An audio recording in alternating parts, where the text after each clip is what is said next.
Estudo Bíblico Jó 33, versos 1 a 33. A apologia preliminar fora dirigida a todos.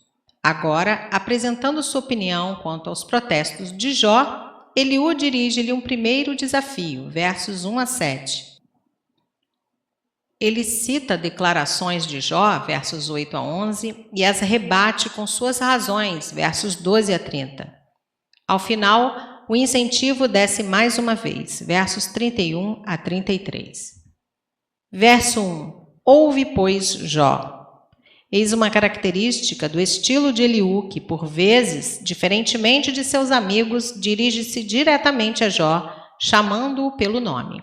Seria talvez por intimidade de parentesco, já que ambos eram descendentes de Naor, irmão de Abraão, por meio de Uz e Buz. Capítulo 1, verso 1, 32, verso 2 e Gênesis 22, verso 21. Ou talvez o fosse por uma maior liberdade autoconcedida, o menor rigor reverencial ou mesmo por inexperiência, decorrentes possivelmente de sua juventude. Capítulo 31, versos 21 a 22. Verso 2. O estilo é pomposo, redundante e puxado. Versos 6 a 7. Jó queixara-se de que o espetáculo do poder divino o paralisava e o apavorava, impossibilitando-o de justificar-se perante Deus, tanto em pensamentos como em palavras. Capítulo 9, verso 34 e 13, verso 21. No debate verbal ao qual Eliú o chamava, todavia esse terror não pesaria sobre ele, pois quem o exortava agora era um homem, seu igual. Jó não tinha mais desculpas para não se defender adequadamente. Versos 8 a 11.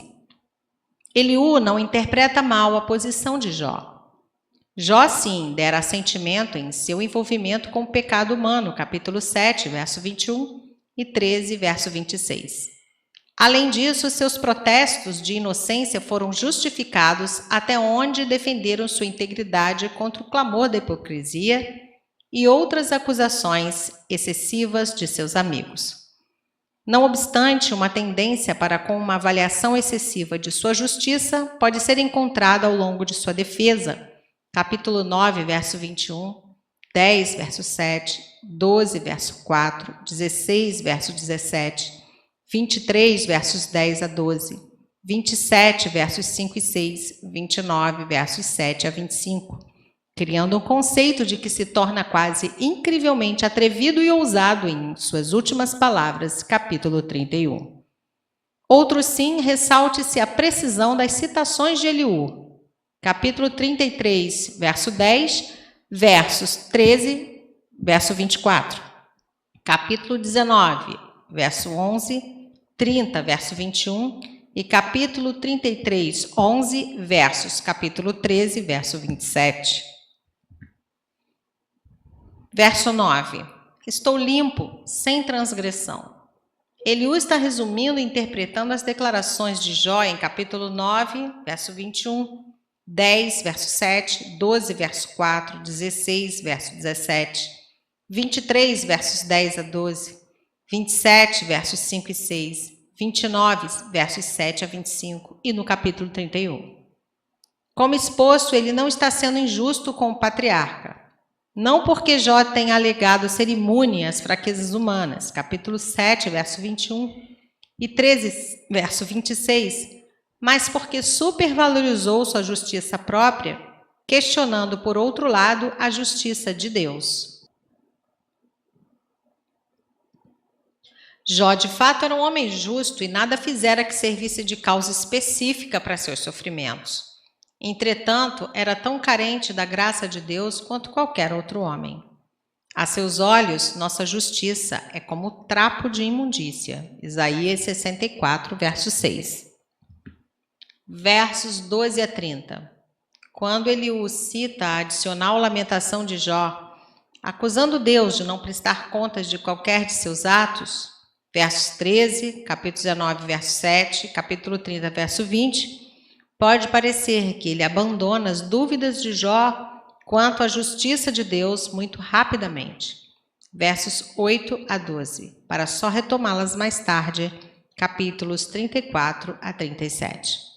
Contudo, em resposta à alegada falta de revelação dos caminhos divinos, versos 14 a 30, Eliú incorpora uma explicação do sofrimento dos servos de Deus, por meio da qual, na verdade, dá início à sua defesa da justiça divina. O apelo de Eliú à transcendência de Deus, de certa forma, repete o que os conselheiros de Jó já disseram. Entretanto, ele lida com o tema de uma forma diferente, demonstrando que Deus fala com o homem por meio da revelação, sonhos e visões, e também do sofrimento.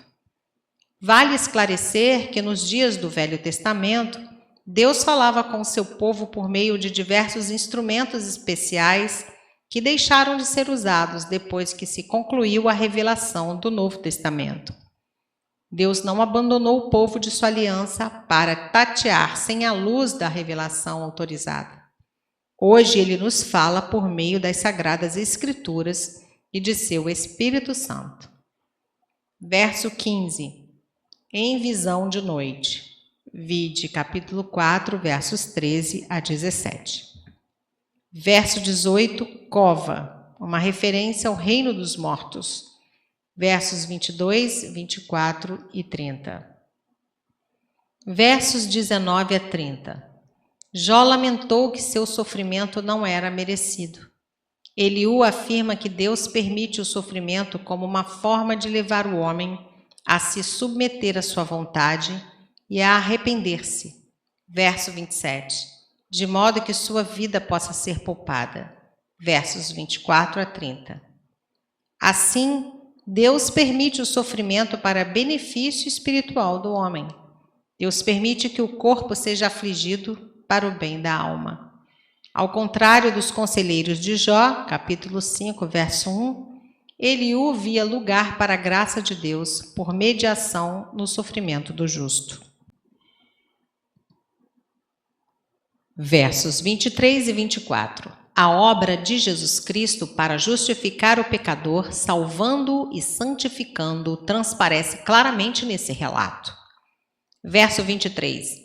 Se com ele houver um anjo intercessor, um dos milhares. Inumeráveis anjos servem aos herdeiros da salvação. Hebreus 1, verso 14. Verso 30. Para reconduzir da cova sua alma. Vide versos 18, 24 e 28.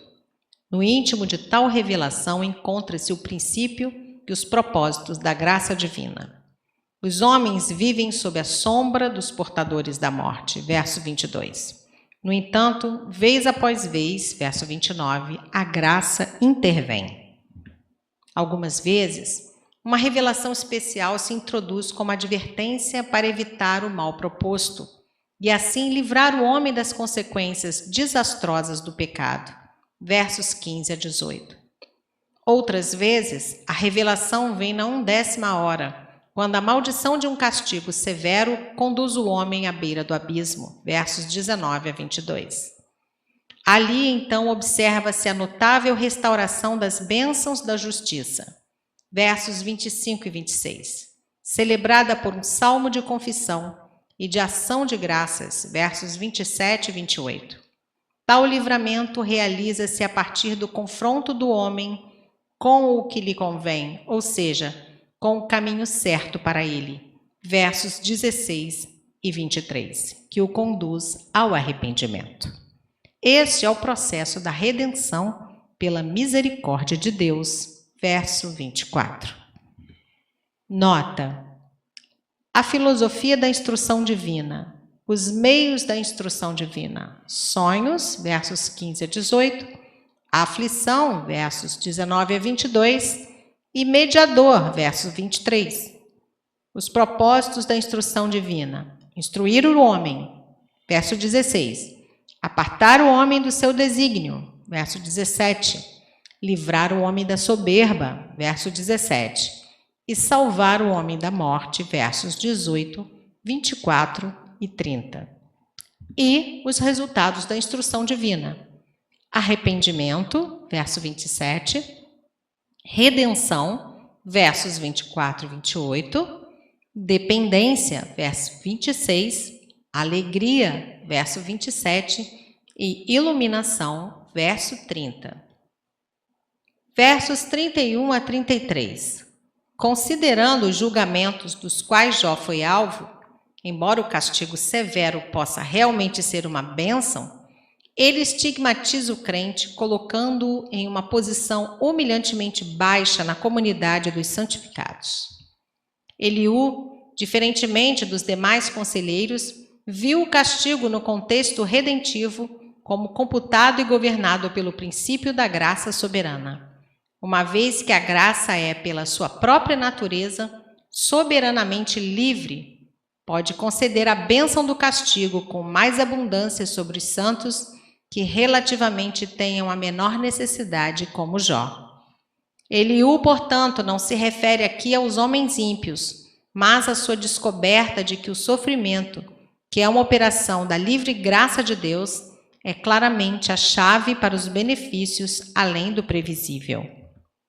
Assim, Eliú remove o aguilhão do mistério do sofrimento dos justos e da prosperidade dos ímpios. O coração de Jó provavelmente pula de alegria, mas a vergonha se faz presente quando se lembra das acusações que jogou contra Deus da graça e assim ele se cala, verso 33. Menos romanticamente, há quem entenda que, embora Eliú desejasse ser justo, propiciando a Jó uma oportunidade de se manifestar, o ardor de sua juventude queimou mais forte, levando-o a prosseguir enquanto Jó se calava. Verso 32. Desejo justificar-te. Eliú expressa que está ao lado de Jó.